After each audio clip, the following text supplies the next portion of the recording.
Bonjour et bienvenue à la ludothèque Être et jouer. Aujourd'hui on voit les nouveautés de mars 2023, 11 nouveaux jeux que vous pourrez louer gratuitement à la ludothèque si vous êtes abonné, parce qu'ils ont été donnés par les éditeurs de jeux pour notamment le festival du jeu de Mondeville qui a eu lieu le week-end dernier et on a accueilli plus de 3000 personnes, donc merci à vous d'être venus certainement peut-être tester une partie de ces jeux, dont notamment donc les magiques.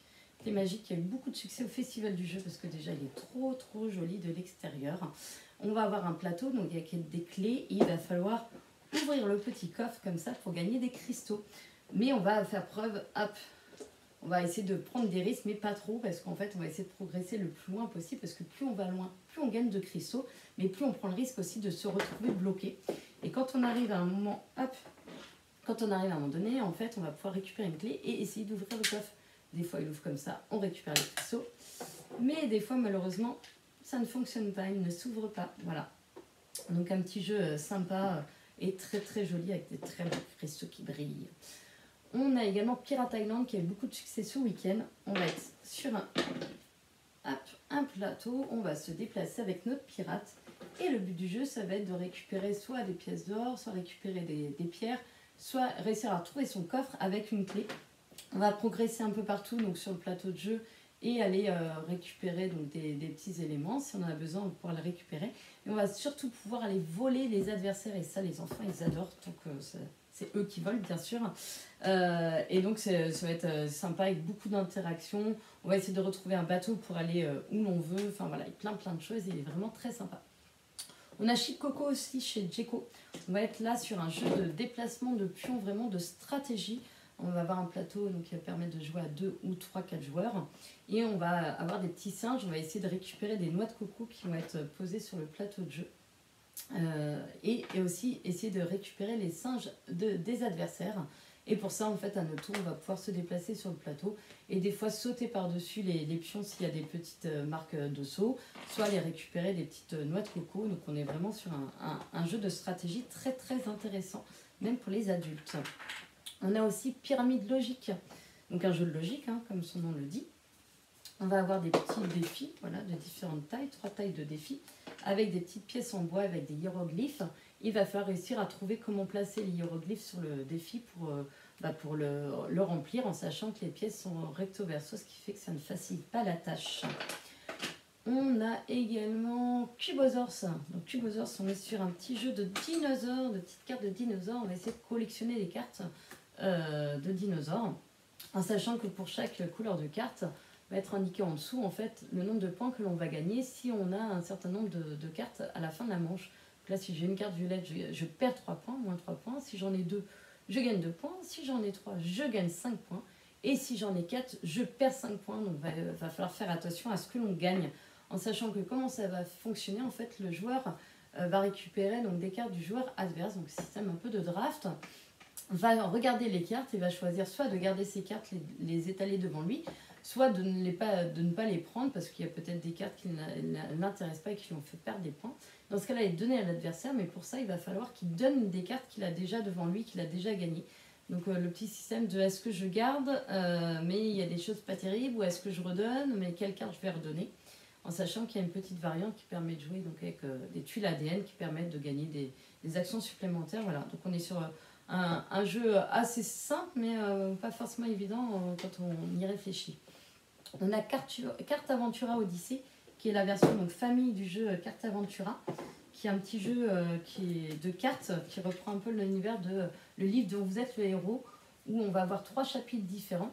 On va avoir notre petit personnage en fait qui va vivre plein d'aventures et on va avoir des choix à réaliser. Donc là par exemple on a ces 2 cartes là visibles et on va choisir soit de partir au large et de retourner cette carte, soit d'accoster auprès du pirate, de retourner cette carte.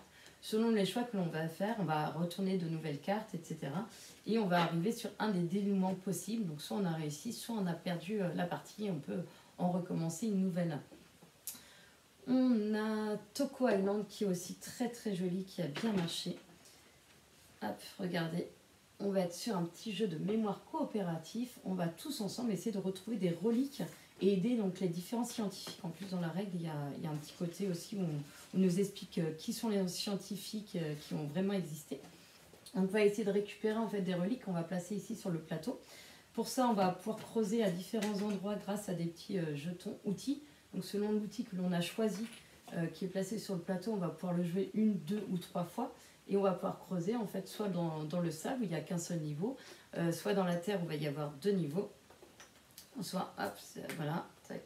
Ou soit dans la roche où il va y avoir 3 niveaux en fait. Regardez, hop, tac, et 3 niveaux. Donc ça c'est plutôt sympa. Voilà. Et on va faire preuve aussi de déduction parce que selon la grandeur des jetons que l'on va découvrir, on va aller plus ou moins à un endroit. Voilà. Et ce qui est super bien pensé, c'est que c'est un jeu évolutif avec plein de missions différentes à réaliser. Et quand on a réussi à faire une mission, ce qui n'arrive pas forcément à chaque fois, on va pouvoir glisser en fait la petite carte correspondante, en fait ici, dans le petit livret. On va même pouvoir la glisser côté holographique si on a vraiment été super fort, qu'on l'a très bien réussi cette mission. Et ce qui est très bien pensé, merci Wilfried et Marie, c'est de ne pas avoir des autocollants à coller, mais bien des choses à glisser, ce qui fait qu'on va pouvoir le refaire indéfiniment les différentes missions. On a les grignettes elles sont juste derrière moi. Ça va être une super bannière comme ça. Donc là, c'est illustré par la graphiste Oli. Il y a aussi la même grignette avec, une grignette différente, illustrée par Camille aussi. Et le but, en fait, on va y jouer avec une application qui va nous donner en fait un petit monstre. En fait, les grignettes, c'est des petits monstres en fait qu'il faut retrouver ici sur la bannière le plus vite possible, avec un front, tête, les yeux et puis la bouche. Il va falloir vite en fait retrouver les grignettes. Il y a un mode coopératif, il y a un mode compétitif. Ce qui est très rigolo, c'est qu'au départ, on commence avec le mode coopératif avec les enfants. Et quand ils remarquent qu'ils sont 10 fois meilleurs que nous en observation, on passe vite au mode compétitif. Et autant vous dire que vous ne gagnez pas en tant qu'adulte. Enfin, en tout cas, pas moi. On a 3 chouettes mots, qui est un petit jeu d'ambiance, un jeu de mots. Il faut faire deviner des mots. Ça joue par équipe de 2. À chaque fois, il y en a un en fait qui va faire deviner un mot à son coéquipier. Donc, par exemple, le mot assiette. Pour ça, il donne 3 mots. Donc, par exemple, 3 mots indices. Il va pouvoir dire, je sais pas, manger, table, circulaire. Voilà. Avec ça, donc son coéquipier va essayer de deviner le mot assiette. Mais sauf que les autres équipes, elles vont jouer en même temps parce qu'en fait, elles ne vont pas connaître les mots indices qui vont être donnés par le joueur. Elles vont juste connaître le mot qui a deviné. Et à partir du mot à deviner, elles vont essayer de deviner en fait quel mot indice a donné le joueur. Donc c'est sympa parce que tout le monde joue en même temps. Il n'y a pas pour un jeu d'ambiance, c'est plutôt sympa. On a l'extension de Mille Fiori. Donc pour ceux qui connaissent Mille Fiori, ça va rajouter en fait un petit plateau avec la piste de bateau qui va se prolonger. On va avoir comme élément principal en fait des petites tuiles comme ça que l'on va mettre sur le plateau de jeu au tout départ de la partie. Et à chaque fois qu'on joue une carte de même couleur que là où est notre pion, donc par exemple là si je joue une carte jaune, je vais pouvoir avancer mon petit pion et peut-être gagner des bonus. On va avoir des nouvelles cartes qui vont apparaître, les cartes d'Ogares qui sont assez fortes, des cartes d'Oga qui vont nous permettre de devenir premier joueur, et des cartes chef-d'œuvre qui vont nous permettre de gagner des points à la fin de la partie selon comment on les a positionnés devant nous. Et on a donc District Noir, qui est un jeu de cartes A2, très sympa, qu'il faut vraiment jouer pour comprendre un peu la mécanique du jeu.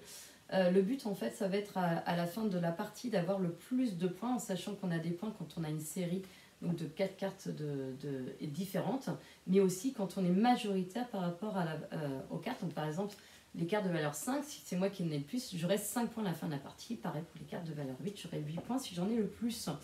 Je vais aussi avoir des cartes malus et des cartes bonus qui vont me rajouter des points à tout ça. Et le but du jeu, ça va être de récupérer les meilleures cartes en sachant qu'à son tour, on va pouvoir soit poser une carte au centre de la table, soit récupérer les 5 dernières cartes posées. Le choix va être difficile parce qu'on ne peut récupérer qu'une seule fois à chaque manche. Il y a 4 manches en tout. Donc ça va être difficile de savoir si on pose pour donner une carte à l'adversaire ou si on récupère tout de suite. Et en sachant qu'il y a le petit côté sympa aussi, c'est qu'il y a 3 cartes villes. Et si jamais on a les 3 cartes villes, on a gagné immédiatement la partie. Donc voilà pour toutes ces nouveautés à découvrir à la ludothèque Être